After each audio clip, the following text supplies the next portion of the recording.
Invité qui vient de Paris, Mohamed Meshmash. C'est un grand plaisir de présenter Mohamed Meshmash, politicien et militant pour la justice sociale, et vu par beaucoup comme la voix de la banlieue.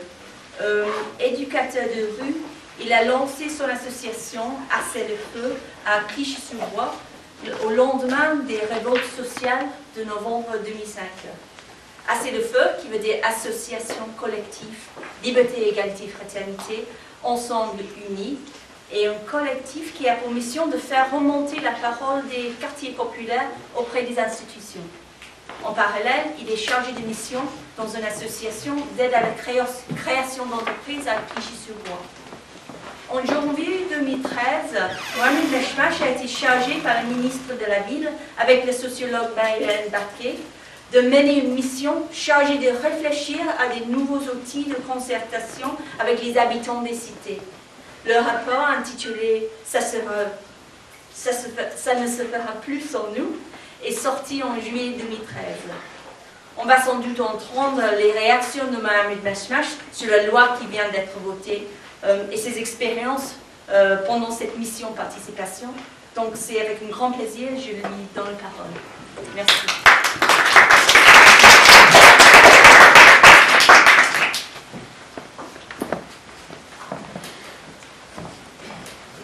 Bonjour, merci de l'invitation. Voilà, c'est aussi pour nous un plaisir, ça permet effectivement, au-delà de nos frontières, de pouvoir effectivement aller exposer un petit peu le travail qu'on a mené depuis ces 9 dernières années, après la naissance du collectif Assez le Feu en 2005. En gros, pourquoi Assez le Feu? Beaucoup de gens pensaient que c'était de dire qu'il fallait que ça arrête de brûler un peu partout. Donc, souvent on nous dit c'est cesser le feu. Nous on a tout simplement dit qu'en 2005 il s'est passé des choses graves, dont je trouve qu'encore on n'a pas vraiment pris la mesure de ce qui s'est passé en 2005 et on n'en tire pas encore les leçons. Et on a fait un jeu de mots, voilà, donc le collectif Assez le Feu veut dire ce que vous venez de dire, donc l'association du collectif Liberté, Égalité, Fraternité, Ensemble Unis. On expliquait que tout simplement parce que certaines valeurs en France sont souvent indiquées, elles sont belles en théorie, mais parce qu'elles devraient être en pratique, on est très éloigné de la réalité de ce que ça signifie, quoi. Et donc on a tout simplement rajouté le mot Ensemble Unis pour expliquer que les choses elles peuvent effectivement se construire si à un moment ou l'autre on est en capacité de pouvoir effectivement porter le même discours, de pouvoir revendiquer les mêmes préoccupations et de le faire ensemble et non pas, vous connaissez le proverbe, diviser pour mieux régner, ben nous c'était plutôt l'inverse. C'était essayer de rassembler et de porter une parole. Collectif Assez le Feu, ben, tout simplement il s'était donné comme mission par rapport, on a eu déjà une ébauche hier de discussion, pourquoi le mot, pas le mot émeute, mais plutôt le terme révolte, et d'essayer de donner un sens à ce qui s'était passé en le traduisant par effectivement d'un contenu. Encore une fois, c'est pas que dans la revendication, c'est pas de faire du mirabilisme, c'est pas faire de l'assistanat, mais c'était plutôt d'avoir une parole construite et de permettre aux habitants qui vivent ces préoccupations de pouvoir, eux, s'exprimer des difficultés qu'ils vivent et qui mieux qu'eux ne peuvent parler de tout ça, parce que le vivre au quotidien, le subir, c'est mieux que ceux qui ne le subissent pas et qui pensent à la place de ces habitants et même des politiques en direction de ces habitants qui ne correspondent pas. Ça fait 30 ans que la politique de la ville est née. C'est M. Debedou, ancien maire de Grenoble, qui avait lancé le premier rapport voilà, sur la participation des habitants. Et en parlant de participation des habitants, la loi était passée parce qu'effectivement on disait qu'il fallait faire participer les habitants. Mais que veut dire la participation des habitants? Souvent c'est, on réunit des personnes, c'est une chambre d'enregistrement où les personnes disent des choses, mais en amont, ceux qui concertent ont déjà, eux, pensé au projet qu'ils allaient mener, en réalité sans réellement attendre. Voilà. C'était presque à la finalité, enfin, une usurpation de faire croire aux habitants qu'ils participaient. Voilà.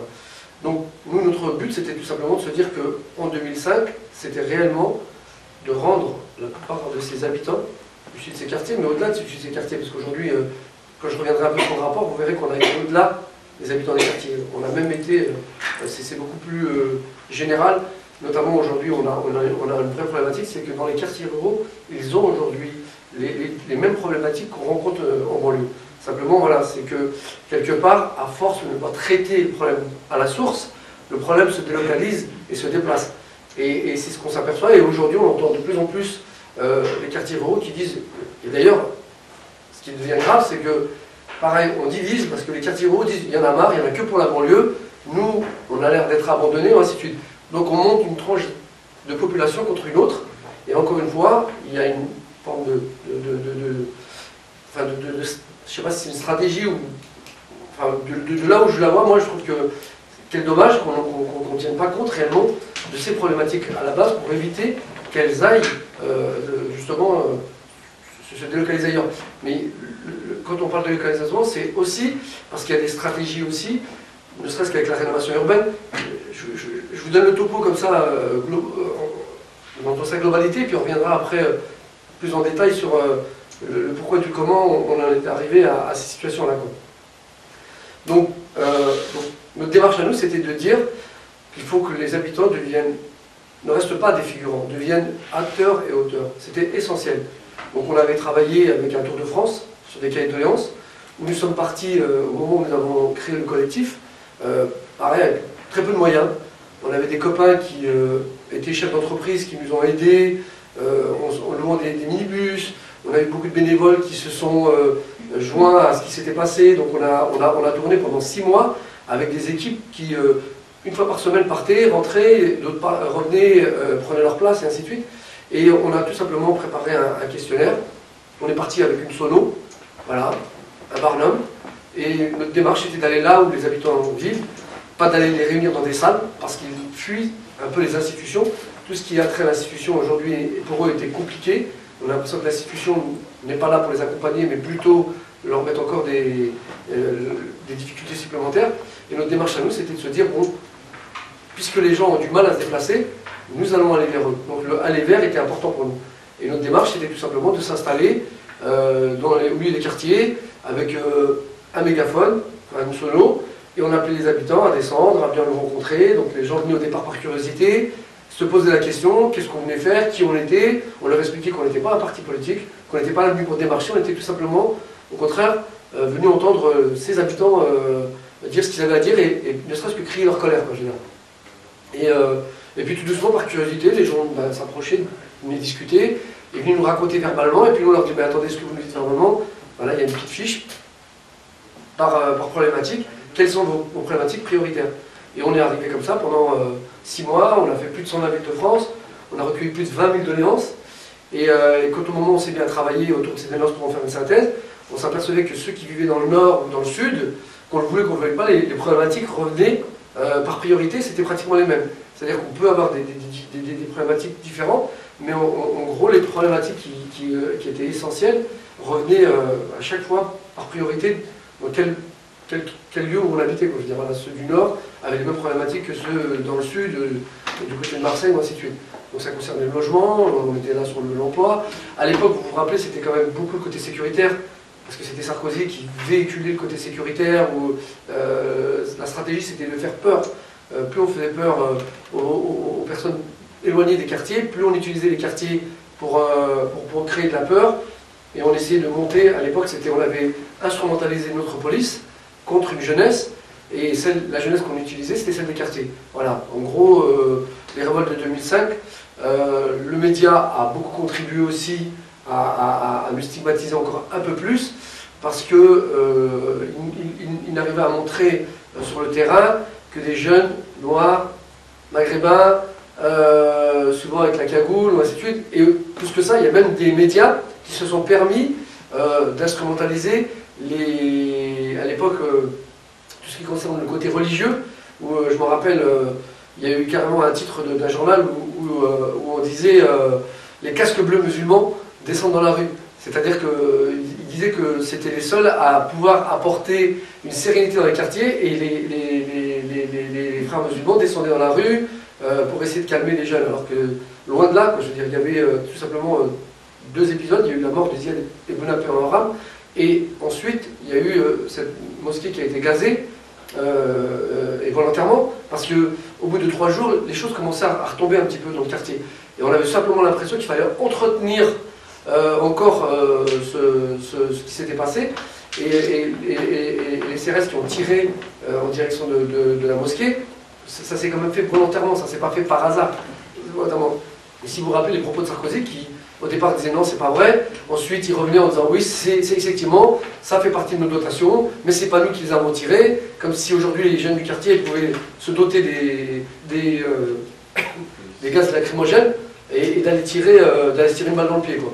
Et donc on était beaucoup sur ce discours, pas très sûr du Premier ministre à l'époque, mais en même temps on avait bien compris que ce qui l'intéressait aujourd'hui, c'était d'alimenter tout ça et de faire en sorte que le média, lui, voilà.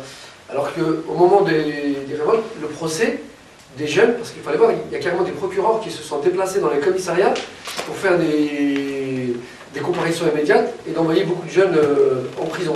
Et certains jeunes ont perdu leur travail, ont été condamnés, ont eu des casiers judiciaires. Et d'autres, de l'autre côté, pour des raisons ou d'autres, se retrouvaient dans des halls pour discuter. Vers 3 h du matin, on avait plein de compagnies de policiers qui passaient avec des cartes de police. Et dès qu'ils voyaient des jeunes en bas d'un hall, allez hop, sans raison, ils les emmenaient directement devant les tribunaux pour comparution immédiate, quoi. Et ce qui est dommage, c'est que dans le Nord, on a eu exactement la même chose, mais ceux qui étaient dans la rue, ils étaient blonds, aux yeux bleus, et ils étaient en train de revendiquer la même chose. Et d'ailleurs, celui qui a pris la plus grosse peine de prison, c'est un jeune qui s'appelle Ludovic, qui habite dans le Nord, qui a pris 2 ans de prison ferme, mais on n'en a pratiquement pas du tout entendu parler dans les médias. C'est-à-dire que les médias ont montré plutôt une France qui, quelque part, était en danger, parce que la population de ces quartiers était le danger. Et qu'il ne fallait pas montrer, quelque part, que c'était une bonne partie de la France qui allait mal. C'est-à-dire que, y compris dans le Nord, où une catégorie de population populaire, d'ouvriers qui en avaient aussi marre, était aussi dans la rue en train de revendiquer exactement la même chose. Donc nous, on a voulu tout simplement, à partir de là, se dire, si on laisse cette lecture, c'est-à-dire que derrière, il n'y aura pas de sens, et on n'apportera pas plutôt une réponse politique. C'est-à-dire que finalement, ça risque tout simplement de se transformer en disant que c'était casseur, brûleur, et sans aucune revendication. Et nous, notre démarche, c'était de se dire, donnons un sens à ce qui s'est passé, faisant en sorte que derrière, il y avait un vrai message, et emmenant cette question, voilà, sur le volet politique, pour bien expliquer que ce qui vient de se passer, c'est tout simplement un problème social qui existe depuis plus de 30 ans, et que les choses n'ont pas été du tout réglées, on n'a fait que du saupoudrage pendant des années, et on n'a pas pris en compte réellement les problèmes à la base.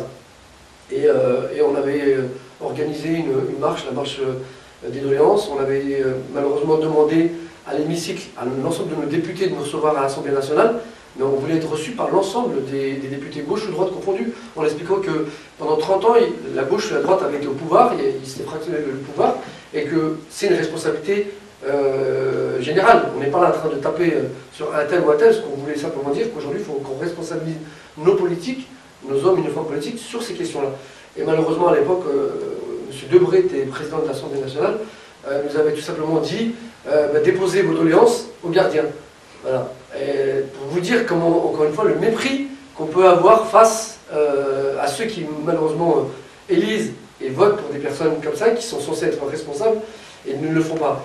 Donc nous, on a pris le courrier, on l'a publié, donc ça a fait un tollé, parce que la presse a repris le courrier, et ça avait permis, finalement, à M. Debré à apporter une explication, en disant non, je me suis mal exprimé, c'est qu'on ne peut pas recevoir tout le monde. Donc on avait été, nous, reçus par des groupes parlementaires, malheureusement, mais on n'a pas été reçus par l'ensemble des parlementaires. Sauf au Sénat, et on va être un peu plus intelligent, le Sénat a accepté, avec l'ensemble des parlementaires, de recevoir une délégation du collectif. Et on est parti sur 120, alors donc il y avait, on avait fait à peu près 120 propositions. C'est-à-dire que le cahier de doléances avait apporté 120 propositions.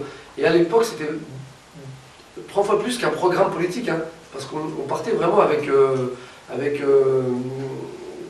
on exposait un petit peu la difficulté et on apportait la solution qui allait avec. Donc, à la limite, on pourra même, si vous voulez, vous faire parvenir des cahiers de doléances, on en a encore pas mal.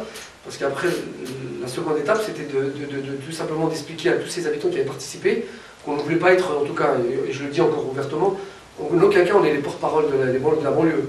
On est porte-voix, mais on n'aura pas cette prétention de dire qu'on est les porte-parole. Voilà. ça nous a permis, à travers ce qu'on a mené, effectivement, d'avoir une visibilité beaucoup plus importante par rapport aux médias, et du coup, ça a apporté sur un niveau national, et ça a mis la lumière sur ce qu'on a fait. Mais encore une fois, nous ne sommes pas les seuls acteurs. Beaucoup d'acteurs dans ces quartiers travaillent, luttent depuis des années. Ils n'ont peut-être pas la chance, et encore, moi, je trouve que ce n'est pas une chance, parce que j'aurais préféré que les Iyad Ligbouna soient présents et grandissent parmi nous, et qu'on n'existe pas à la limite, et que les choses se font. Donc on a tout simplement utilisé cette visibilité et de la rendre au service du tissu associatif qui lutte dans les quartiers ou des habitants pour effectivement apporter une parole et de l'apporter plutôt sur une parole où il fallait qu'on monte d'un étage, qu'on se dit bon c'est bien de faire de l'associatif, mais qu'à un moment ou à l'autre les choses se jouent ailleurs et qu'il va falloir porter plutôt ces questions sur un niveau politique pour bien expliquer qu'aujourd'hui il y en a peut-être un peu marre qu'on subisse des choses qu'on n'a pas choisies. Voilà. Et constamment, ça a été... voilà. Et notre combat, nous, pendant ces 9 dernières années, ça a été ça. C'est comment on remonte la parole, comment on fait en sorte que cette parole soit prise en compte, comment on fait en sorte que les institutions qui font faillite à leurs responsabilités puissent aujourd'hui voir l'articulation en ayant concerté les habitants pour que du coup ils puissent se remettre en question. Donc ça fait quand même 9 ans qu'on lutte contre ça et qu'on essaie effectivement d'apporter des choses. Certaines propositions ont été extraites du cahier de doléances, ont été menées d'une autre manière, pour tout simplement ne pas dire qu'on a repris les idées du cahier de doléances. Mais encore une fois, je veux dire, la méthodologie et comment la traduction s'est faite ne s'est pas faite comme il fallait, quoi. C'est encore très loin de ce qu'on attendait.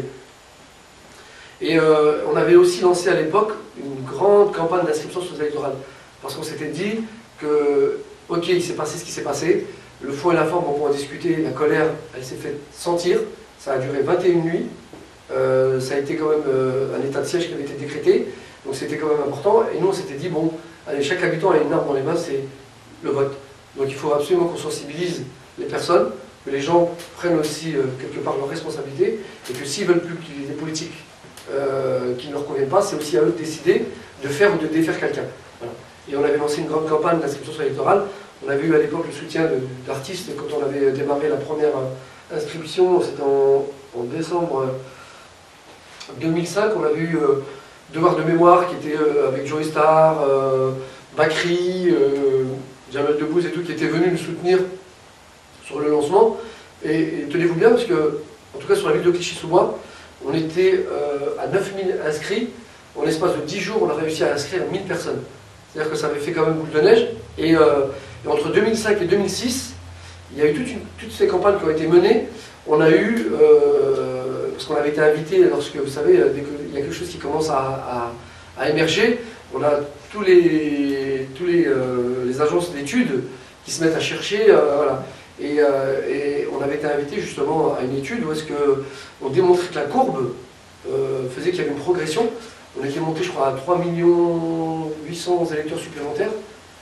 Voilà, et on s'apercevait que finalement ces électeurs venaient des quartiers populaires. Donc, la courbe montrait bien que finalement il restait du potentiel. Là, c'est quand même 8 millions d'habitants qui vivent dans ces quartiers, donc il y a du potentiel énorme. Simplement, encore une fois, il y a un vrai travail d'éducation populaire à faire dans ces quartiers, et que lorsqu'on réveille des consciences, on est en capacité effectivement de pouvoir effectivement créer un engouement. Et la vraie question, c'était de se dire, et ce qui faisait peur un peu à nos politiques, c'est de se dire que cet électorat, finalement, on ne le connaissait pas et on ne sait pas pour qui ils avaient voté.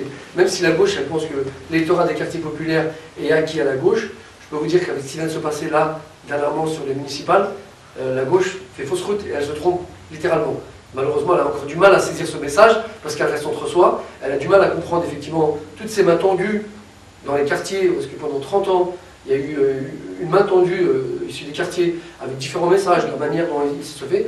Mais on a une gauche qui malheureusement a du mal à percevoir ou à entendre ces messages et continue à penser que ces habitants, ce sont encore une fois des habitants de seconde zone, qu'on est content de les avoir quand ils vont dans les urnes, mais en termes de responsabilité ou ainsi de suite, ils n'ont pas encore leur place, quoi. Et donc voilà, et du coup à partir de là, on avait travaillé autour de toutes ces questions-là, et plus on allait, et plus on avançait, et plus on essayait d'inscrire des personnes, beaucoup nous disaient ça sert à rien.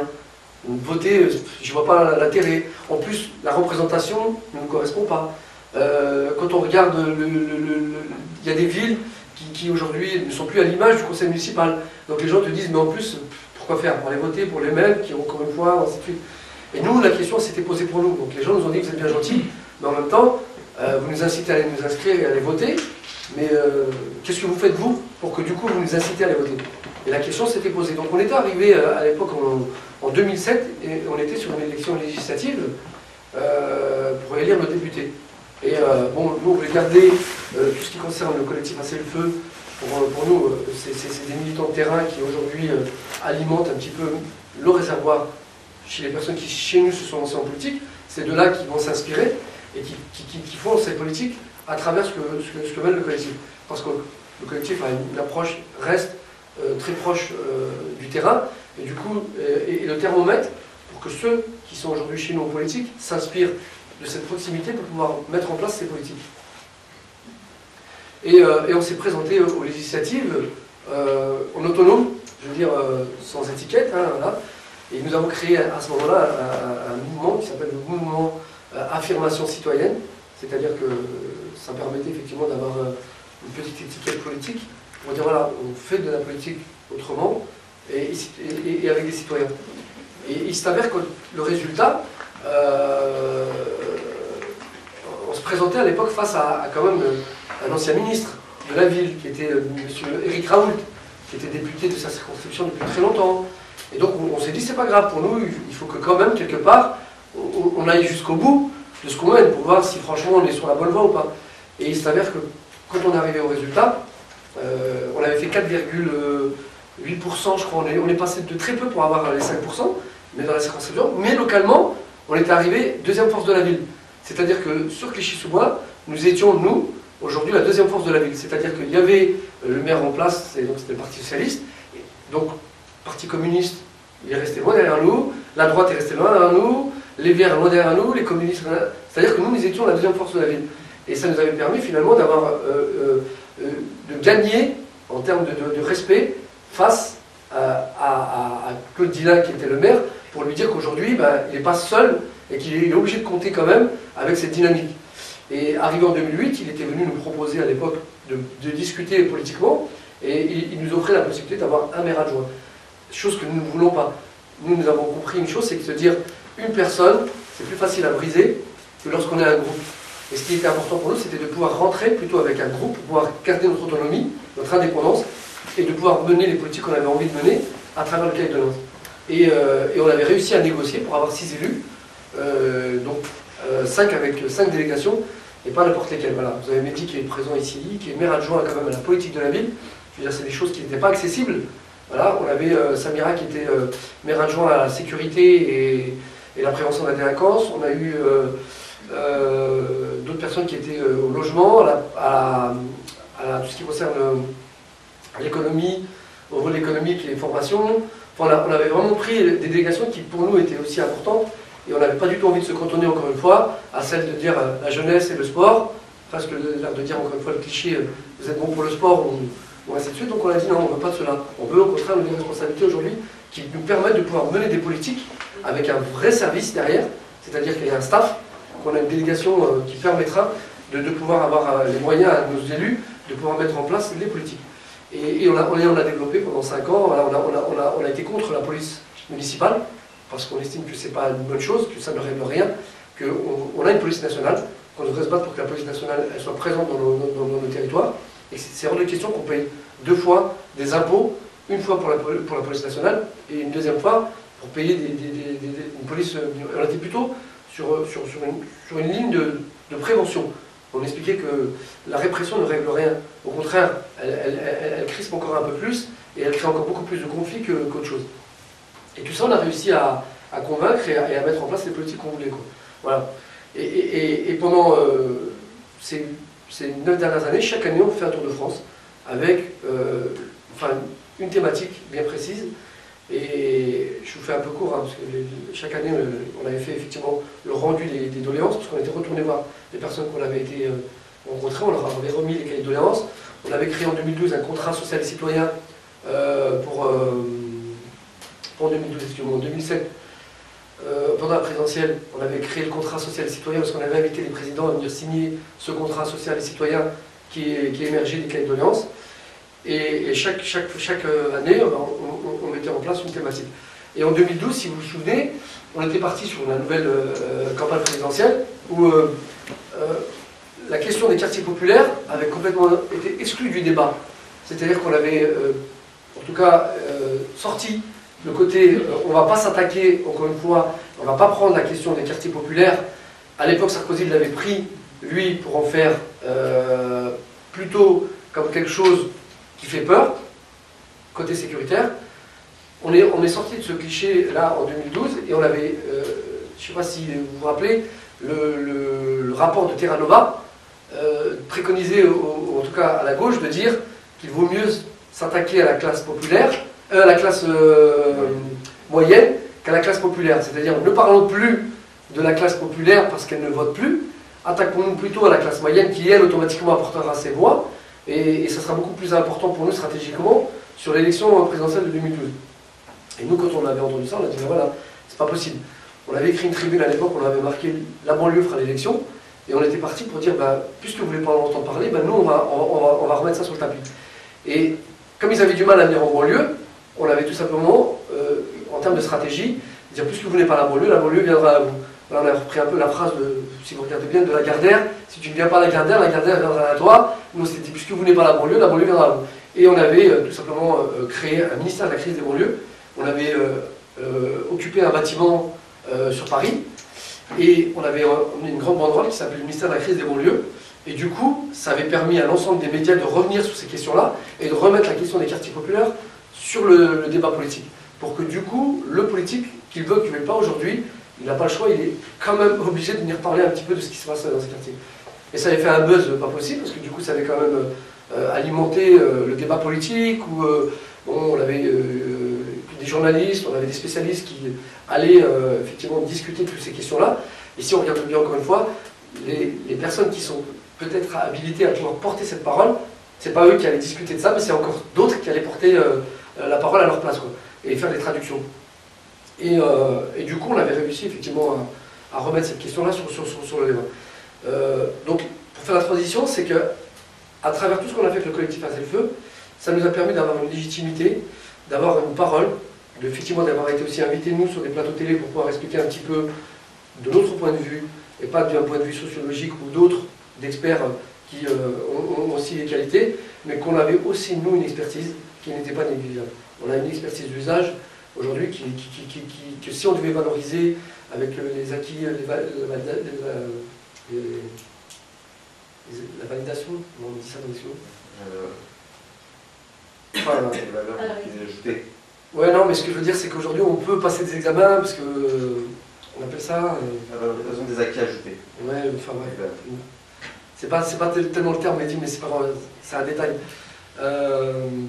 Donc on avait aussi la possibilité aujourd'hui, par notre parcours, par ce qu'on a mené et par notre expérience, on pouvait acquérir aussi, nous, cette légitimité.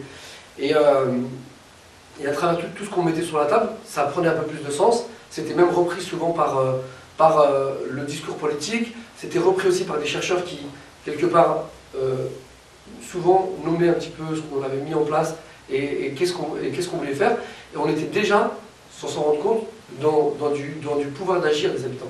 C'est-à-dire qu'on était déjà en train d'organiser la participation des habitants, mais de la manière dont on l'a menée, sans qu'on prenait conscience finalement que ça allait aujourd'hui se terminer par un rapport, pour faire un peu la transition du rapport qu'on a rendu avec Marlène Baquet sur la participation des habitants.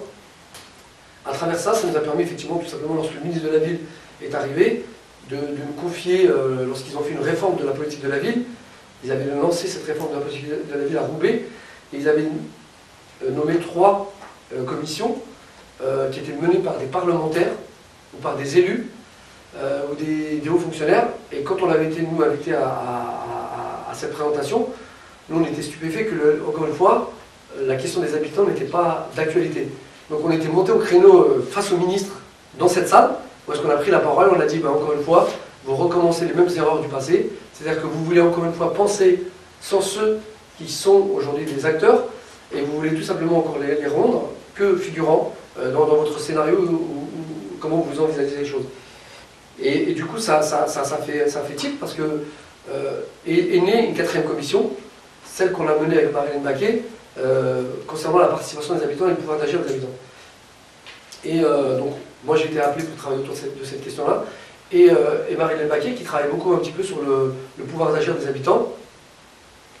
Et on a été missionné pendant 6 mois à travailler autour de ce rapport.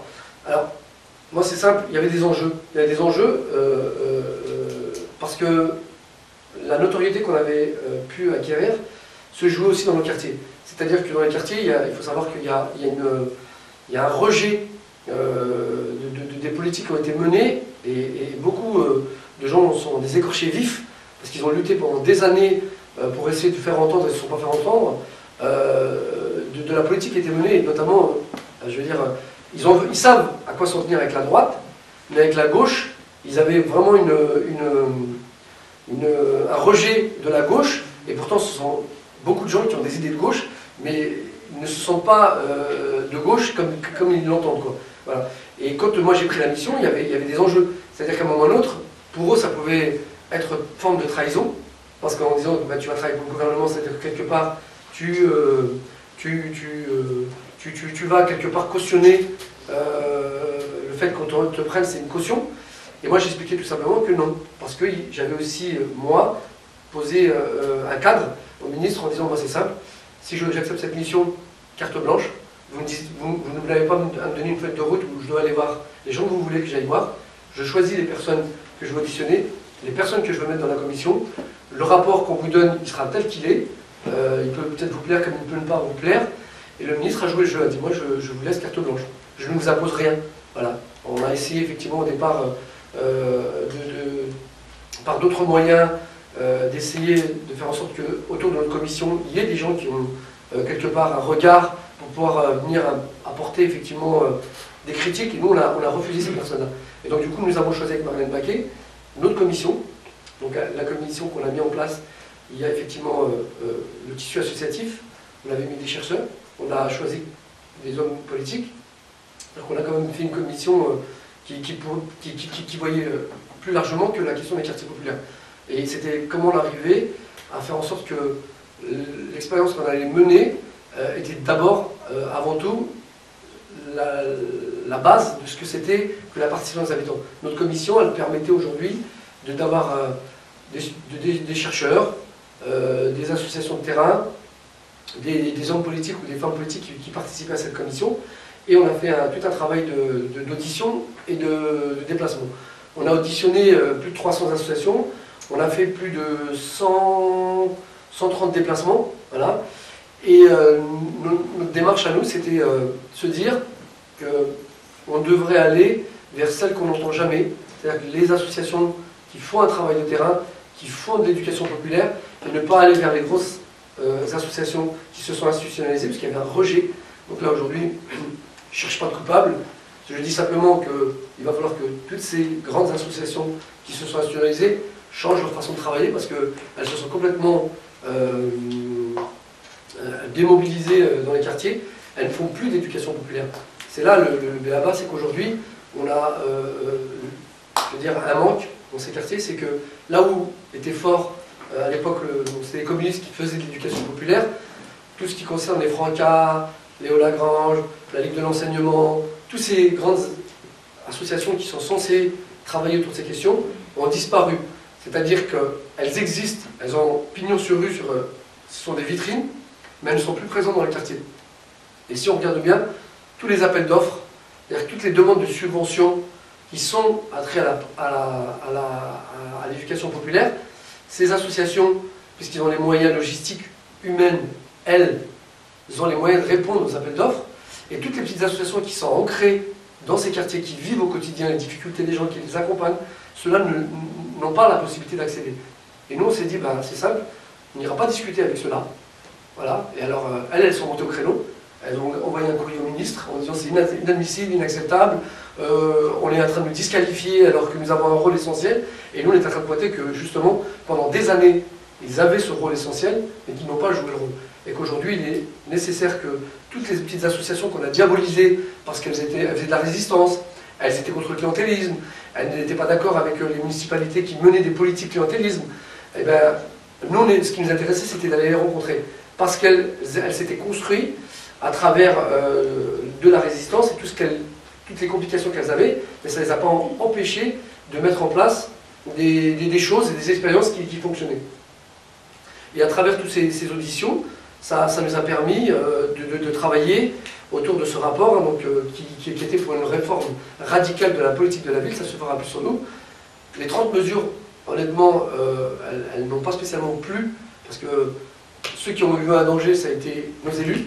Ils ont tout de suite pris ça pour eux comme si c'était contre eux, alors qu'on leur expliquait qu'il y en avait peut-être un peu marre, que la participation des habitants avant, ça se faisait naturellement, qu'il y avait le tissu associatif, quand il était très riche et très fort, créer de la participation des habitants naturellement, parce que les habitants s'appropriaient les lieux, faisaient en sorte de mener ensemble des activités, et que lorsqu'il y avait quelque chose qui fonctionnait, une municipalité, tout de suite, ne prenait pas ça comme quelque chose de positif, mais voyait plutôt ça comme un danger.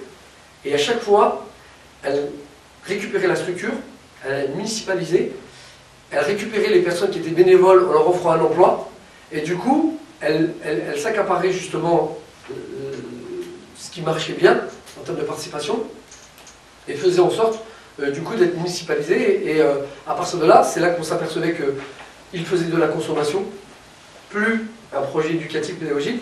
Ça n'avait plus de sens parce que le côté où est-ce qu'on essayait de remonter des difficultés n'était plus entendu. Voilà. Donc tout ce qui a trait à la rénovation urbaine et autres, on a bien vu comment les choses s'articulaient.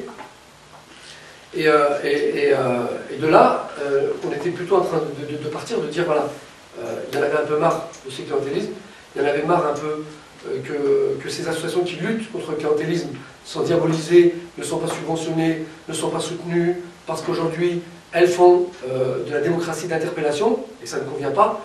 Et donc on leur a mis plusieurs barrages pour qu'elles ne soient pas entendues, ou qu'elles soient pratiquement diabolisées en disant voilà, cette association elle fait du communautarisme, cette association elle n'est pas productive, cette association elle est dans de la revendication, elle ne participe jamais à ce qu'on met en place.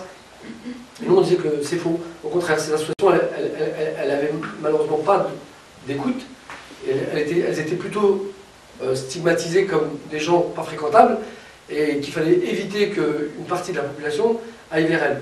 Donc notre travail à nous, ça a été plutôt de se dire, on va les mettre en visibilité, on va les faire participer. Et aujourd'hui, vous verrez que si vous avez la possibilité d'aller vers le rapport, il y a des expériences qui ont été menées dans des endroits, je vais vous le citer. Si on reprenait la rénovation urbaine, on a une association qui s'appelle Justice pour le Petit Bar, qui est à Montpellier, c'est un quartier à l'abandon. Et bien les habitants, quand la rénovation urbaine est arrivée chez eux, au départ, on est parti sur le classique. Vous savez, participation des habitants, on fait appel à des boîtes de consultants, à des grandes boîtes d'urbanisme, où est-ce qu'on a déjà pensé le projet, et on invite les habitants à venir dans une salle avec un PowerPoint, où est-ce qu'on montre ce qu'est leur quartier, et ce que demain sera leur quartier. Donc effectivement, pour des personnes qui ont vécu dans des situations pas convenables et pas acceptables, c'est sûr que quand on vous montre ce que ça sera demain, beaucoup disent oui, je veux bien ça et je veux plus ça. Quoi. Simplement, on ne leur donne pas la possibilité de savoir ce qui va se passer. C'est-à-dire que d'une, on ne leur disait pas qu'une partie de ces habitants n'habiterait plus là, parce qu'en même temps, on faisait un tri sur ceux qui avaient des difficultés à payer les loyers. Ça permettait automatiquement de brasser du monde en disant on fait la sélection.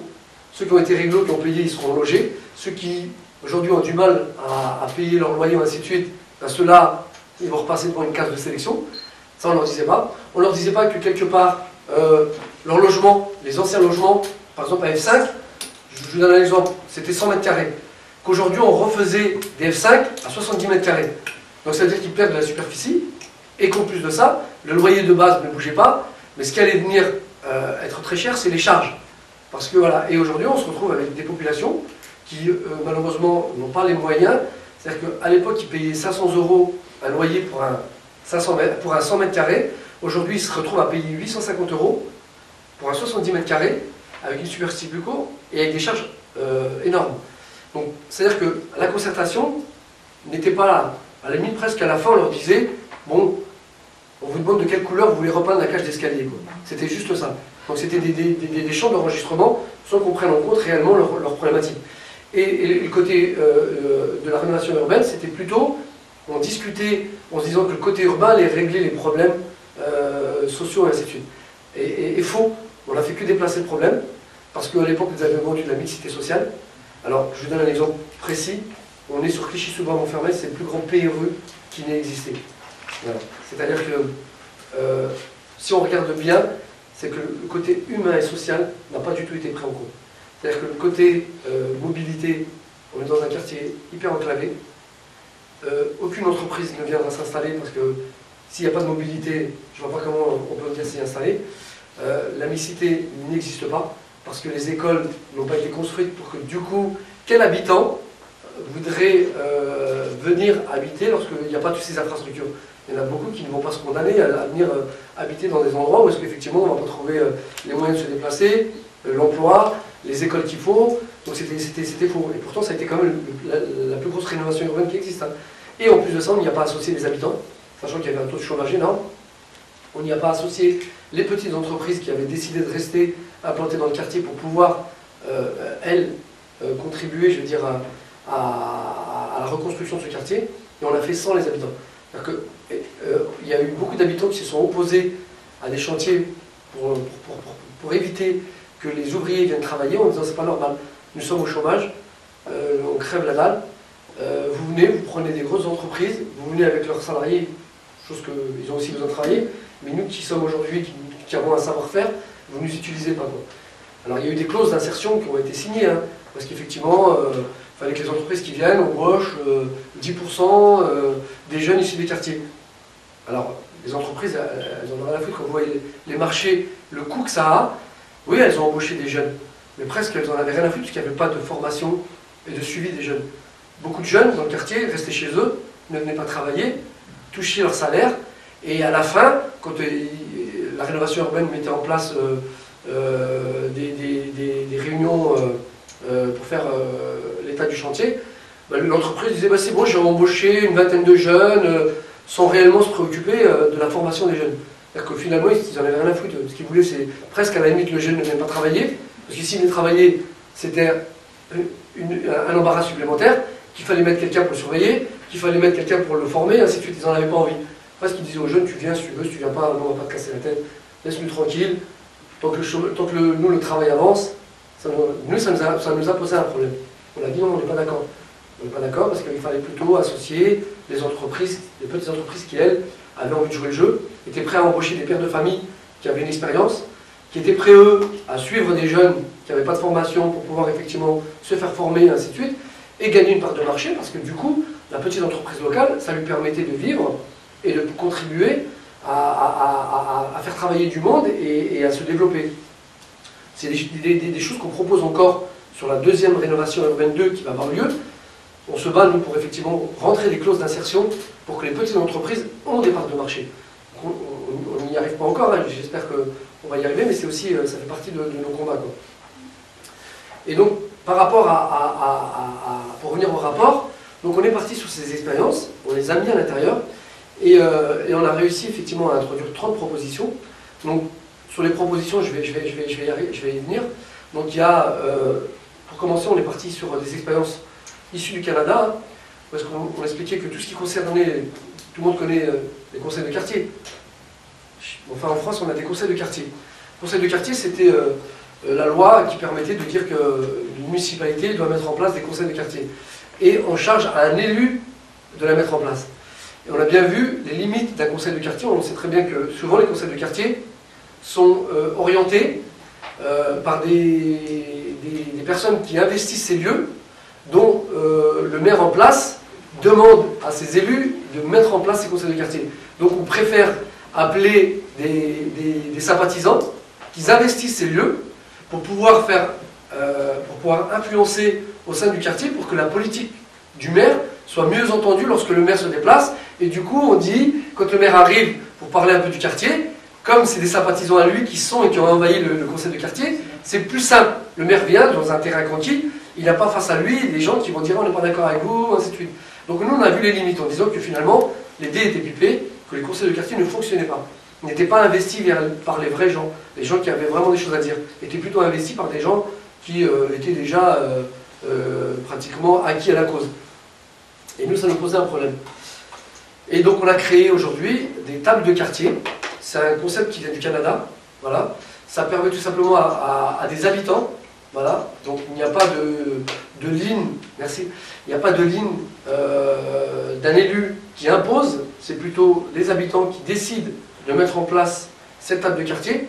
Cette table de quartier, ça permet à un tissu associatif ou un collectif d'habitants de se retrouver et de travailler sur des projets communs et pas un projet individuel. Simplement, c'est que si on devait parler de rénovation urbaine, cette table de quartier aujourd'hui, on mesure, elle, de se doter des moyens de travailler sur un projet qui l'intéresse. Donc ça veut dire que quelque part, on fait de la vraie concertation avec les habitants et on parle voilà. Donc ça, c'est les tables de quartier. Ça permettait encore une fois pour pouvoir mettre des garde-fous, parce qu'on sait très bien qu'aussi, dans le domaine associatif, il y a aussi des enjeux, il y a aussi des barons du tissu associatif qui s'imposent, qui quelque part se disent « nous sommes légitimes à la place des gens, parler à la place des gens ». Donc ce qu'on voudrait, c'est que dans ces tables de quartier, c'est une association qui a 500 adhérents, lorsqu'elle est autour de la table, elle vaut une voix, comme l'habitant. Et donc du coup, on est d'égal à égal, et on travaille autour de projets communs et d'intérêt général. Donc on a proposé ça donc, au ministre. Le ministre n'a pas aimé le mot table de quartier, ça lui posait un problème. Donc on a eu des différends entre lui et nous. On a insisté pour que ce soit des tables de quartier. Lui a voulu et a transformé ça dans la loi comme des conseils de citoyens. On lui a expliqué encore une fois que ça allait franchement avoir des confusions. Conseil de quartier, conseil citoyen. Donc on a eu raison parce que beaucoup aujourd'hui confondent le conseil de quartier et le conseil de citoyen. Et nous on a préféré continuer à appeler ça table de quartier. Même si ça ne lui fait pas plaisir, nous on reste sur cette voilà. Et on se demandait d'avoir les moyens de pouvoir donner aux tables de quartier la possibilité d'avoir une autonomie financière, et que c'était important. Pour cela, on a fait une proposition. Il y a sur un site qu'on a lancé, qui va être sur Mediapart, où est-ce qu'on se dit qu'il y a de l'argent, il en existe. Que c'est pas la peine, encore une fois avec la crise, de nous dire qu'on va encore injecter beaucoup d'argent dans les quartiers, qu'il y en a un peu marre. Donc on s'est dit, nous, c'est ça, tout ce qu'on a envie, c'est pas de recréer un nouvel impôt pour les quartiers, mais que de l'argent il existe. Donc il y a de la démocratie qui est financée par de l'argent public vers le haut, et qu'on peut créer de la démocratie venant du haut, et que nous on avait besoin de créer de la démocratie d'interpellation par le bas. Pour cela, on fait une des propositions, c'était de se dire qu'on voulait récupérer 10% de l'enveloppe parlementaire, dont nos députés ont. Chaque député a une enveloppe de 130 000 €. Si vous comptez le nombre de députés et de sénateurs, ça fait énorme. Pour récupérer 10%, ça veut dire que chaque député reversait entre 12 et 13 000 €, voilà, dans la caisse commune. Et avec cet argent, on pouvait le dispatcher aux tables de quartier pour pouvoir effectivement s'organiser, ainsi de suite. Et on voulait récupérer 1% des financements des partis politiques. Vous savez que chaque parti politique, hein, donc, par électeur, gagne pratiquement 2 €. C'est énormément d'argent chaque année. Donc ça vient renflouer les caisses. C'est-à-dire que là, on permet à ces partis politiques de travailler sur de la démocratie, financée par de l'argent public. Par contre, on ne fait pas l'inverse. Et nous, on s'était dit que c'était intéressant peut-être de demander à ces partis politiques, puisqu'ils sont censés nous parler de démocratie, et de faire vivre la démocratie, de mettre la main à la poche, et de reverser 1% de ce qu'ils touchent. Et ça nous permettait, quelque part, d'avoir une maille financière, sans aller créer un nouveau impôt, parce que l'argent existe, et de pouvoir le redispatcher vers les tables de quartier pour qu'ils puissent travailler, s'organiser, embaucher un développeur ou un coordinateur pour travailler autour de ces questions. On a fait des propositions au ministre pour qu'au niveau de l'enseignement supérieur, on signe des conventions pour que les tables de quartier puissent se doter de l'expérience des universitaires.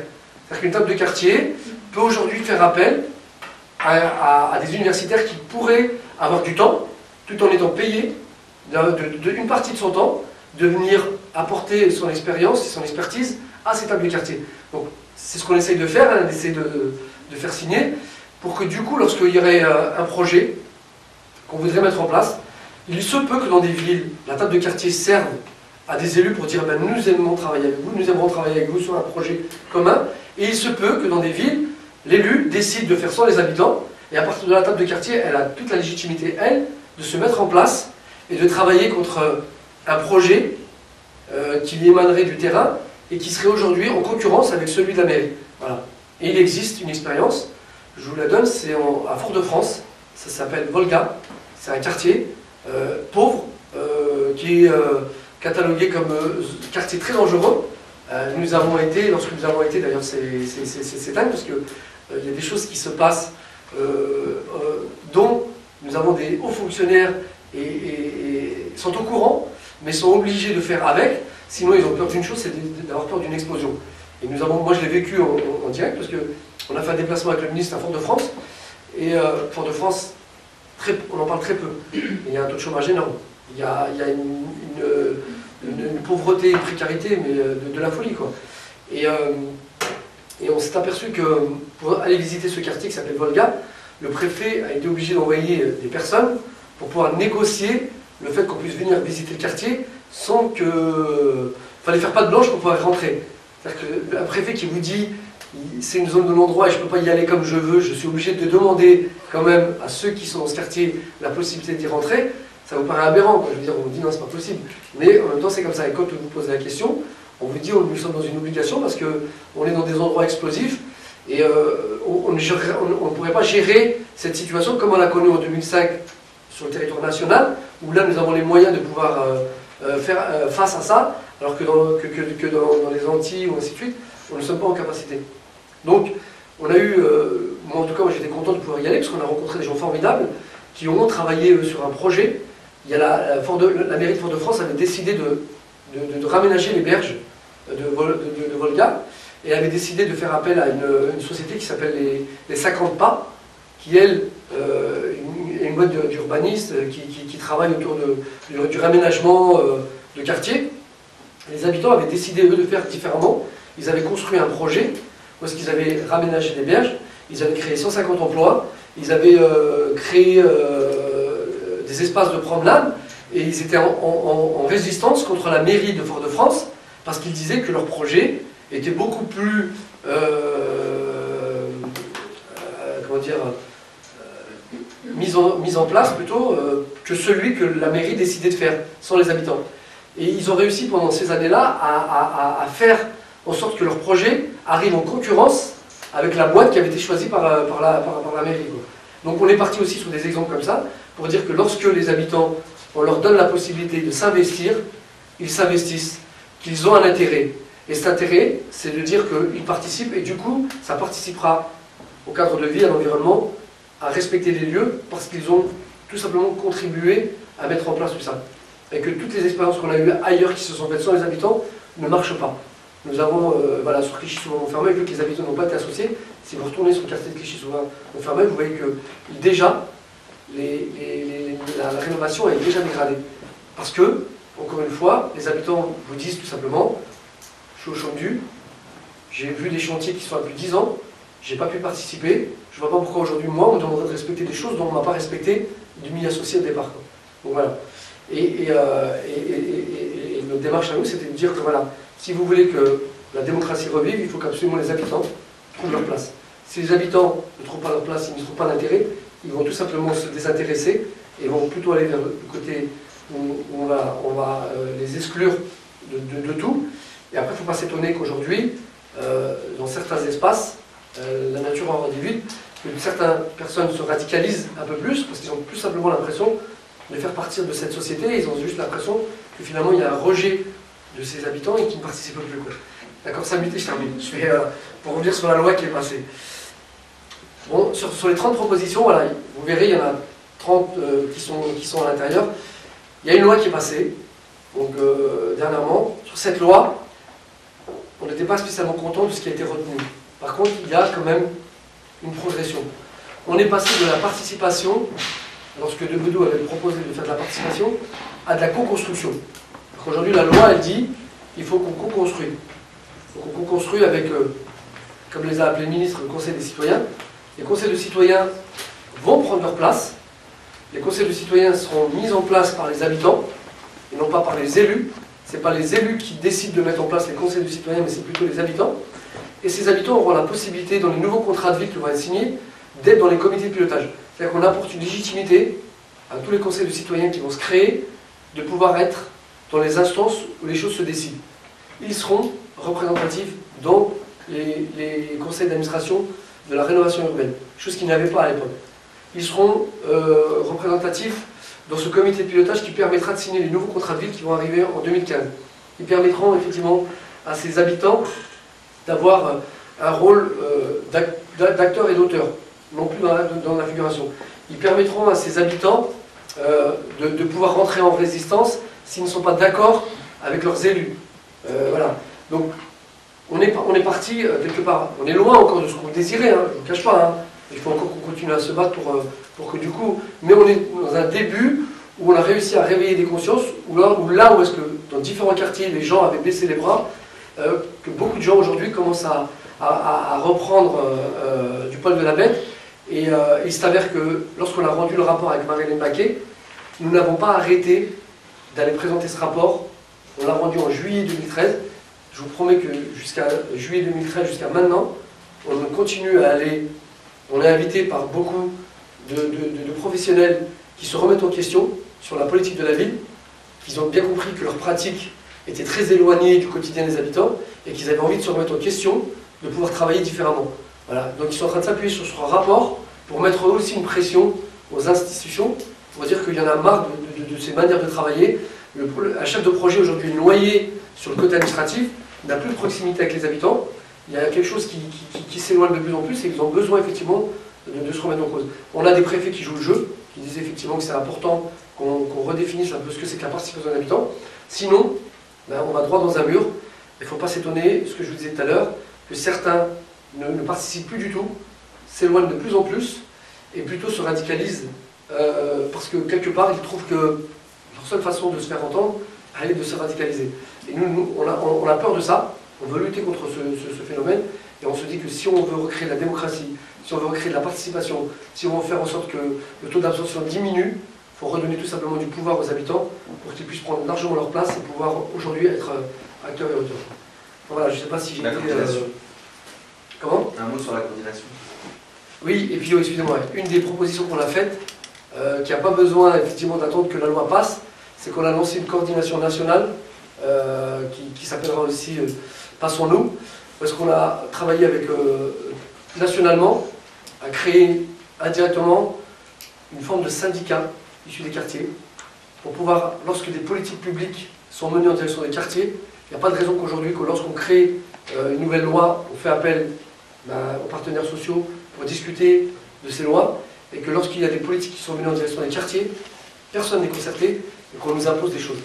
Donc on a lancé ça le 8 février, ça a réuni plus de 130 associations de toute la France, et on est en train de le développer avec une université d'été qui va se passer au mois d'août, où est-ce qu'on lancera cette coordination avec,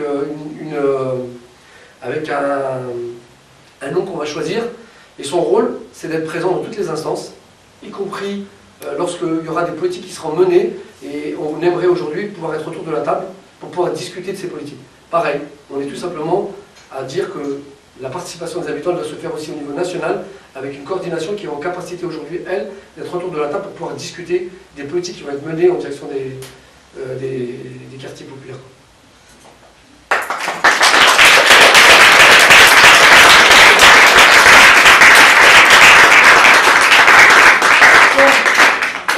Merci beaucoup pour toutes ces présentations. On va prendre quelques questions. Oui, bien sûr, bon, on va même prendre quelques questions. Mais Vous avez le temps de rester quelques... Oui, il ne faut pas partir tout de suite. Là. Donc, oui, s'il vous plaît. J'ai deux questions. La première, c'est par rapport à ce que tu disais sur les difficultés d'associer, dans les plans de rénovation urbaine, d'associer les entreprises, etc., et d'associer dans du quartier. Je me demandais, est-ce que de la part des pouvoirs publics, est-ce que c'est pas plus un problème de cynisme et de clientélisme que véritablement de méconnaissance, c'est-à-dire de savoir qu'en fait c'est ça qu'ils devraient faire, et de souvent dans les appels d'offres, moi j'ai eu l'exemple aussi sur une cité de Seine-Saint-Denis, à Saint-Denis, où en fait il y avait vraiment dans l'appel d'offres un architecte qui a déjà beaucoup rénové des cités, qui fait ça très très bien, qui a rénové notamment les francs voisins. et qui a raté en fait l'appel d'offres, et où en fait l'adjoint au maire lui a dit très clairement, il dit ton projet c'est le meilleur, mais il coûte un peu plus cher, simplement on a pris le promoteur, parce que sinon il nous retire de toute façon la publicité dans le journal local. Donc dans quelle mesure, voilà, ma première question c'est dans quelle mesure les freins ne sont pas de l'ordre du clientélisme et du cynisme, plus que véritablement d'une méconnaissance de ce qu'il faudrait faire, dans le sentiment. Ça c'est la première question. Et la deuxième question, c'était plus par rapport à la question de la représentation médiatique. C'est de savoir, est-ce que tu avais ton sentiment, je pensais notamment avec des journaux comme Rue 89, avec des journalistes comme Édouard Zambo, tu évoquais Mediapart, alors c'est pas les grands médias, c'est pas TF1 et 20h ou le 13h, le pire, le 13h, le TF1, mais est-ce que quand même tu as le sentiment qu'au niveau des relais journalistiques et médiatiques, est-ce que pour toi quelque chose change quand même, notamment à travers ces médias-là? Ouais. Alors, pour répondre aux médias, oui, on est heureux aujourd'hui qu'il y ait des médias intermédiaires comme Rue 89, Mediapart, Bondi Blog, qui récité aussi, qui aujourd'hui sont des médias qui permettent effectivement de parler de ces questions qui, quelque part, des fois, n'intéressent pas TF1. Lui, ce qui l'intéresse, c'est spectaculaire. Si ça brûle et ça casse, il n'y a pas de problème, on vient. S'il y a un truc positif, ce qu'on fait nous avec le collectif Assez le Feu, sur les projets qu'on mène sur. J'en ai pas parlé, mais quel dommage, en fait, j'aurais dû aussi, sur des projets comme Passeport Citoyen, parce qu'on engage des jeunes à se construire autour des questions de civisme et de savoir à quoi servent les institutions. Sur un projet comme Oxygène, parce qu'on permet de créer du lien et travailler autour du socle familial et de redonner confiance aux familles qui se sont, eux, complètement ont perdu confiance. Tout ça, ça ne les intéresse pas. Par contre, si ça casse, ça brûle, TF1 va venir, voilà, vous n'avez qu'à regarder leur émission, où est-ce que la police c'est les super-héros, que celui qui vit dans les quartiers c'est l'ennemi à combattre, et ainsi de suite. Par contre, des gens comme Mediapart, aujourd'hui, nous, on est partenaires avec Mediapart sur plein de sujets. On va travailler à partir de septembre sur 6 grands débats sur la discrimination, essayer de faire un clip pour que, du coup, on puisse parler des discriminations pour réellement faire un vrai problème politique. C'est-à-dire qu'on parle de la discrimination, mais on ne donne pas les moyens. C'est-à-dire qu'il n'y a pas de spot publicitaire qui dit ce que c'est que la discrimination, qui condamne les gens, il n'y a rien de tout ça. On travaille autour de ces questions sur 6 villes en France. Mediapart est notre partenaire, avec la Fondation Abbé Pierre et la Fondation de Lilian-Thuram, sur ces questions-là. Et on va essayer d'organiser un petit clip, et essayer de l'imposer en tout cas sur la chaîne publique. Voilà. Et Mediapart, aujourd'hui, nous permet de poser des tribunes, poser des vrais débats de fond. On organise un débat sur justement ce que je vous disais tout à l'heure, là, les 1%, parce qu'on va en faire un débat public. On veut que finalement, l'opinion publique sache qu'aujourd'hui, énormément de parlementaires n'ont pas envie de mettre la main à la poche. Et pourtant, c'est ceux-là qui nous parlent de démocratie. Mediapart s'engage, lui, à en faire un débat public pour dire que quelque part, à tous les Français, lorsqu'il y a des idées qui sortent, pour éviter effectivement qu'on crée des impôts supplémentaires parce que l'argent existe et qu'il est mal utilisé, de le remettre à la disposition des habitants, lui va le faire. Donc voilà, c'est-à-dire que heureusement qu'on a ces médias intermédiaires et qui font un énorme travail, je veux dire, et de plus en plus qui sont reconnus d'ailleurs. Hein. Je veux dire, quand on voit Edoui Plenel, ce qu'il dénonce et ce qu'il met en place, moi je trouve que c'est formidable, c'est courageux. Parce qu'aujourd'hui, beaucoup de médias, on a bien compris, ils vont dans le sens du politique, sous prétexte qu'on est un peu plus à gauche ou à droite. Et Edoui Plenel dit, je suis à gauche. Mais c'est pour moi la double peine. Parce qu'aujourd'hui, j'ai pas aimé cette gauche qui, aujourd'hui, finalement, continue une politique de droite et ainsi de suite. Il le dit ouvertement, on en entend très peu qui sont aujourd'hui capables de venir le dénoncer, quoi, à part ceux de droite qui tapent sur la gauche, et ainsi de suite. Voilà. Et concernant les appels d'offres, et ainsi de suite, je suis entièrement d'accord avec toi, il y a des enjeux financiers, et ainsi de suite. Bien sûr qu'aujourd'hui, il y a d'une part, on fait effectivement semblant c'est pas une méconnaissance, on a quand même des élus qui sont issus des élus de proximité, mais qui en même temps sont pris dans des lobbies, et jouent, voilà. Donc nous, on doit casser un petit peu ces lobbies pour dire à un moment ou à l'autre, c'est bien gentil, vous vous faites du beurre sur notre dos, comme certaines institutions qui travaillent dans ces quartiers. Alors, il y a des gens qui vivent sur le dos des quartiers, mais qui ne vivent pas dans les quartiers, et il y a des gens qui vivent dans ces quartiers, mais qui ne vivent pas des quartiers. Voilà. Et on en est aussi conscient de tout ça. Et donc, notre travail à nous, c'est aujourd'hui de dire, on n'est pas là pour nous opposer les uns et les autres. On n'est pas là pour dire qu'on fait la chasse aux sorcières. Nous, on est là pour vous dire comment aujourd'hui, nous pouvons travailler ensemble pour qu'on puisse construire ensemble. Et non pas, encore une fois, vous venez sur notre dos faire de l'argent et vous repartez et nous allons subir ce que vous avez décidé à notre place. Bon, on est dans ce... Voilà. C'est pour ça qu'aujourd'hui, on est en capacité, à travers toutes les expériences, de démontrer que si on ne va pas vers ça, on aura de plus en plus de résistance. Vous allez à Marseille, vous allez à Montpellier, il y a des chantiers qui ne tournent plus parce que des jeunes aujourd'hui ont décidé que c'est hors de question que le chantier démarre sans que eux participent. Et on a vu des blocages de chantiers où 50, 60, 80 jeunes vont à l'intérieur du chantier, restent devant le chantier et disent aux ouvriers, il n'y a personne qui travaille. Voilà. C'est ça ou rien. Et donc du coup, malheureusement, on est obligé d'arriver par un rapport de force, au lieu, alors qu'au départ on a anticipé en disant que si on les associe au départ, on n'en sera pas là, quoi. Et bon, ça commence tout doucement à y rentrer, mais on a encore du boulot à faire, quoi. Il y avait une question là. Oui, merci pour votre très bel exposé. Ma question, c'est votre mouvement Affirmation citoyenne.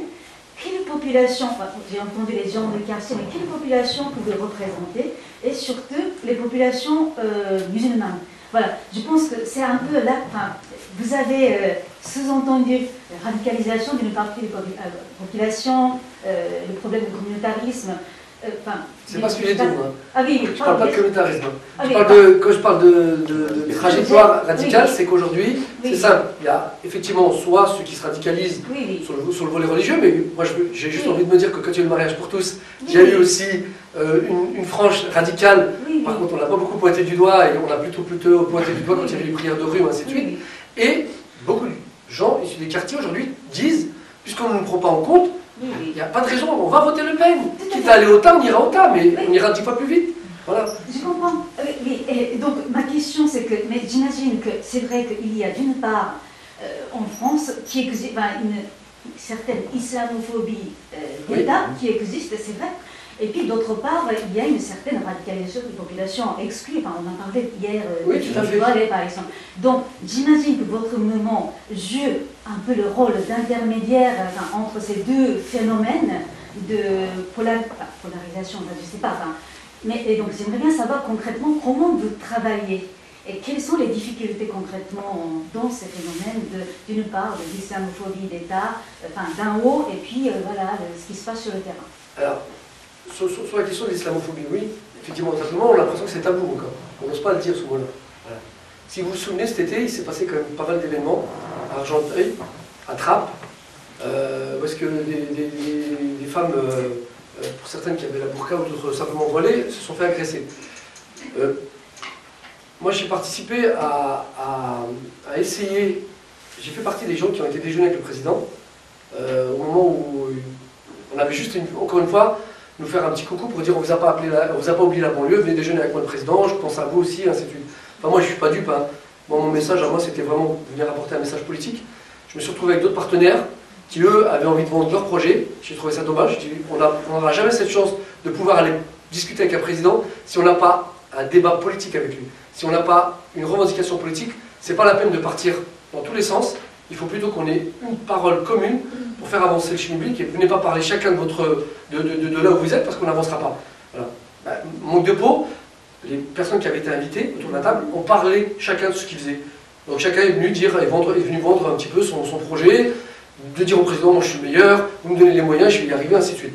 Je veux dire, moi je ne suis pas venu parler de mon association, je suis venu lui parler de ce qu'on ressentait nous sur le terrain et de ce qu'on risque d'avoir sur le terrain. Et j'avais évoqué justement cette question, et notamment dans le rapport. Le rapport, c'est participation des habitants, et je dis toujours dans mon introduction, j'ai un problème. On m'a missionné pour travailler autour du vivre ensemble, de la participation des habitants, et en même temps on exclut une partie des gens, et notamment les mères de famille voilées, sous prétexte qu'aujourd'hui elles ne seront pas conformes à la République. C'est faux. Je veux dire, ces mères de famille disent ouvertement, je suis prêt moi à véhiculer les lois de la République, il n'y a aucun problème, et à les respecter. Mais qu'on ne m'interdise pas, aujourd'hui, de pouvoir vivre librement et de porter ce que l'on dit. C'est-à-dire que ça s'est radicalisé aussi de ce côté-là. Les mères de famille aujourd'hui ne peuvent plus, pour certains endroits, accompagner leurs enfants à des sorties scolaires. Alors qu'il fut un temps, ça ne posait pas de problème. Les principales d'école ou les proviseurs étaient contents de trouver ces mères de famille qui étaient disponibles. Aujourd'hui, on leur dit, c'est plus possible. C'est-à-dire qu'un gamin d'une famille qui a 3 enfants, dont la mère a pu accompagner les 2 premiers, le 3e ne comprend pas pourquoi aujourd'hui sa mère ne peut plus accompagner. C'est-à-dire que le gamin est en train de vivre dans une violence énorme, le rejet de l'autre. Tu n'es pas accepté. Et pourtant, la mère de famille est française depuis 4 générations. Voilà. Le gamin aujourd'hui ne connaît même pas son pays d'origine. Mais souvent, commence à avoir une approche. Souvenez-vous, hein, France, Algérie, on siffle la Marseillaise, les mêmes qui ont porté la France en 98 se retrouvent dans la rue à porter des drapeaux du pays alors qu'ils n'ont même pas mis le pied dans le pays d'origine, qu'ils ne connaissent pas. C'est simplement comme cette République ne reconnaît pas une partie de ses enfants, ben, automatiquement certains commencent à rechercher autre chose. Et c'est ça le danger qui nous guette dans l'avenir. Les mères voilées, les enfants qui sont en train de grandir dans cette forme d'exclusion, sont des potentiels jeunes qui vont se radicaliser, qui diront « cette société ne nous a jamais acceptés ». Elle a eu du mal à accepter mes parents à moi, jusqu'à présent, qui n'ont même pas le droit de vote, alors qu'ils ont contribué, qui ont libéré, et qui ont travaillé, ainsi de suite. Et celle qui est aujourd'hui française depuis 4 générations, on ne l'accepte pas non plus. Donc ces gamins, quand ils vont grandir avec cette forme de violence. Et c'est grave. C'est-à-dire que si on n'anticipe pas, on a des jeunes, et vous l'avez vu hein, d'ailleurs, des jeunes de 14 ans qui quittent la France, qui vont aujourd'hui rentrer dans une forme de djihad. C'est-à-dire que ceux-là, quand ils reviendront ici, ils sont déconnectés de tout. Ils diront tout simplement, moi, j'ai vécu une violence énorme, et pour moi, c'était aussi une forme de radicalisation, parce qu'on m'a exclu, et on a exclu mes parents, et on n'a pas accepté, et on continue effectivement à entraîner ça. Donc, il y a celle-là, il y a celle qui, des agressions, parce que même les forces de l'ordre ont eu un rôle essentiel, parce qu'ils ont été les oppresseurs, n'ont pas été entendus. Donc, on a essayé effectivement de dire que quelque part, il faut qu'on arrête, sinon on va droit dans un mur. Lorsque j'ai été rencontré le président, je lui ai dit voilà ce qui est en train de se passer, voilà. Si vous regardez bien, il avait fait un communiqué de presse en disant qu'il condamne les actes de violence concernant les musulmans. Il n'a pas parlé d'islamophobie. Hein. Il a fait un petit communiqué de presse, tout simplement, et ainsi de suite. Et nous, ce qu'on fait, nous, aujourd'hui, c'est que notre travail à nous, c'est tout simplement... moi, je suis pas... J'ai juste envie de dire que toute la sphère religieuse, c'est de l'ordre du privé. Mais vous savez ce qui vient de se passer dernièrement, là, sur les élections municipales? C'est très grave. Parce qu'il y a un mélange de tout. Et on est en train de vivre quelque chose une stratégie qui arrive. C'est-à-dire que tous les gens qui se battent sur des valeurs, sur une éthique sociale, on ne les prend plus en compte. C'est ce que je vous disais. La droite a compris une chose. C'est qu'elle se dit, au lieu de discuter avec tous ces mouvements-là qui aujourd'hui ont un sens politique, on perd du temps. Parlons avec les religieux, allons dealer avec les religieux qu'on leur offrira une mosquée, ils seront contents, ils feront le travail sur le terrain, et on n'aura plus besoin de se prendre la tête avec les autres qui vont nous parler de vraies valeurs sur le logement, sur la santé.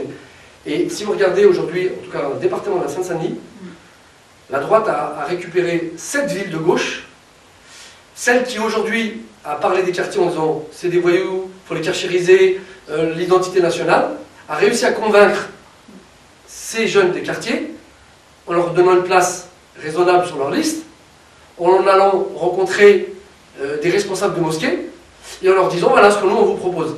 Et ça a fonctionné. Vous verrez aujourd'hui une partie de ces jeunes dans ces quartiers, il y a eu beaucoup d'abstention, mais ceux qui ne sont pas abstenus, ce sont des jeunes qui ont fait partie de ces listes, qui ont fait le travail sur le terrain et qui ont été rencontrer des jeunes qui aujourd'hui avaient plutôt des valeurs de gauche en leur disant t'as bien compris, la gauche pendant des années, on leur a tendu la main, elle est incapable aujourd'hui de nous ouvrir les portes, même en 2012 quand il y a eu le changement, alors que le changement s'est fait aussi grâce aux quartiers populaires parce qu'ils ont été votés massivement, qui ont fait la différence, n'ont pas eu aujourd'hui la possibilité de se retrouver, même en termes social, je veux dire, ne serait-ce pas que pour la diversité de couleurs, même diversité sociale. Est-ce que dans ce gouvernement, vous avez des gens qui sont issus aujourd'hui du milieu ouvrier ou ainsi de suite? Non, on reste entre soi et on continue à nous montrer que voilà ce que c'est que la représentation. Et quand on veut nous parler de communautarisme, on dit oui, il existe du communautarisme. Nous, la seule qu'on reconnaît, c'est celle du quartier solidaire. C'est-à-dire que les gens sont solidaires entre eux, ainsi de suite. Ça ne me pose pas de problème de parler de ça. Ou de communauté, lorsque des gens s'organisent. Nous, si on voudrait nous traiter de communauté, oui, parce qu'on s'organise. On s'organise à réveiller les consciences, à faire en sorte que les gens comprennent, savent lire entre les lignes. Et le seul communautarisme qu'on reconnaît aujourd'hui, il est à l'Assemblée nationale. Quand on regarde l'Assemblée nationale, aujourd'hui, elle n'est pas à l'image de notre France, quoi, je veux dire, voilà. Je suis obligée d'arrêter là, mais bah, on peut continuer quand même au café si vous avez un petit peu de temps avant de partir. Donc je vous remercie beaucoup. Merci à vous.